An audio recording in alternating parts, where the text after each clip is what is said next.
Siapa di sini yang saat ini sedang telat bayar atau gagal bayar di aplikasi pinjaman atau paylater Julo? Nah, di video kali ini kita akan bahas terkait resiko telat bayar atau gagal bayar di Julo. Ya, seperti yang kita tahu, Julo adalah pinjol atau paylater legal ya, teman-teman, di mana ya mereka masih mengikuti aturan yang berlaku. Nah, di tahun 2024 ini apa saja sih yang akan bisa dibilang sangat menakutkan dari telat bayar atau gagal bayar Julo, dan gimana sih kira-kira cara kita untuk mengatasi dan menanggapinya. Setidaknya teman-teman nanti bisa menyiapkan diri kalian untuk menghadapi ya penagihan-penagihan atau resiko Julo lainnya. Ya, anggap aja solusi galbay di Julo. Oke. Yang pertama, yang banyak banget rumor-rumor yang berdatangan adalah yang pasti DC Julo bakal datang ke rumah. Yang kedua, akan diproses secara hukum. Yang ketiga, Julo bisa menarik rekening atau menarik tabungan di rekening pribadi kita dan lain sebagainya. Kita akan bahas satu persatu dulu ya yang terkait masalah DC lapangan. Julo memang sudah punya DC lapangan teman-teman, tapi kembali lagi, tidak sebanyak pinjol-pinjol besar lainnya seperti Akulaku, Kredivo, Kredit Pintar, Tunaiku, Home Credit. Julo masih belum sebanyak mereka.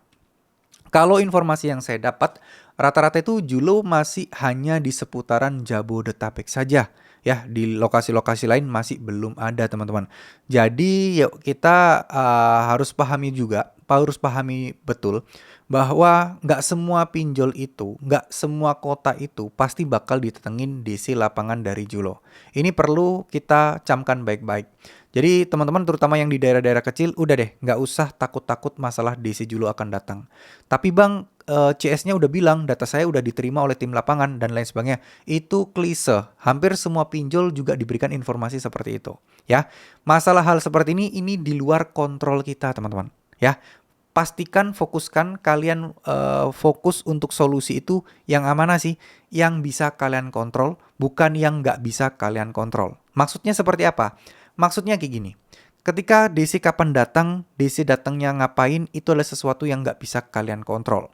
Tapi sesuatu yang bisa kalian kontrol adalah berpikir positif, menentukan prioritas, lebih memprioritaskan pekerjaan, nyuekin DC pinjol, terus kemudian menata mental kalian, itu yang bisa teman-teman kontrol. Ya, itu penting sekali untuk memilah-milah dari awal agar kalian tidak terjebak dan tidak terkontaminasi terkait masalah-masalah atau teror-teror dari pinjol manapun terlepas dari Julo tadi. Ya, clear ya sampai sini ya. Untuk masalah DC lapangan bukan sesuatu yang bisa teman-teman kontrol. Jadi di sini tugas teman-teman adalah abaikan itu dan fokus ke diri kalian. Itu yang pertama. Nah, untuk masalah hukum lupakan juga karena masalah hukum di sini itu kita ngomongnya soal perdata, bukan pidana. Ketika ada ancaman pidana, maka teman-teman udah fix langsung eliminasi, coret, nggak bakal nih terjadi ya. Clear ya, karena mereka ini urusan pinjaman online, urusan hutang piutang, urusan perdata. Nggak ada hubungan dengan polisi ataupun pidana. Dan itu pun juga jarang sekali terjadi ada nasabah galbe pinjol yang sampai berurusan dengan pengadilan dan sidang perdata. Nah, ini perlu kita garis bawahi.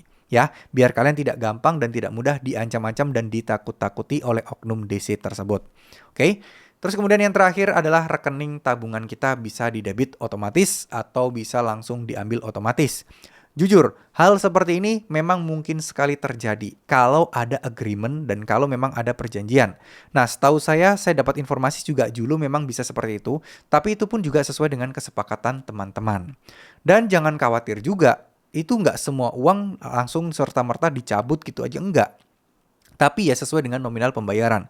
Kalau duit kalian kurang ya nggak bakal di auto debit. Tapi ya kembali lagi, kalian inget-inget lagi. Pernah nggak sih kalian perjanjian akan auto debit di bank BCA gitu misal? Kalau nggak pernah, ya udah. Gak usah khawatir, mereka nggak akan bisa seperti itu. Tapi kalau kalian lupa, teman-teman bisa kok datengin ke kantor cabang BCA atau melalui telepon, tanya untuk ngecek kita ada perjanjian auto debit yang mana. Bilang aja, pura-pura aja, kayak saya takut ada yang auto debit saya dan lain sebagainya. Nanti akan dicari tahu akun kalian itu nge-link kemana, dan itu kalian bisa request untuk diputuskan. Ya, itu penting sekali karena ya kita di sini kan ya sebisa mungkin kita realistis aja. Nggak ada sesuatu yang dengan mudah, dengan instan itu menjadi solusi, nggak ada. Jadi makanya saya lebih memprioritaskan teman-teman, ya yuk mulai benahi mental dan hati kalian biar lebih kuat lagi, biar gak gampang dibodoh-bodohin, terutama dengan cara ibadah yang rutin, yang rajin, doa jangan lepas, minta sama Allah untuk selalu diberikan petunjuk dan pertolongan. Intinya adalah menata hati dan mental kalian agar menjadi lebih baik lagi. Itu adalah kunci dari segala kunci. Oke, terima kasih. Semoga apa yang saya sampaikan bisa bermanfaat. Wassalamualaikum warahmatullahi wabarakatuh.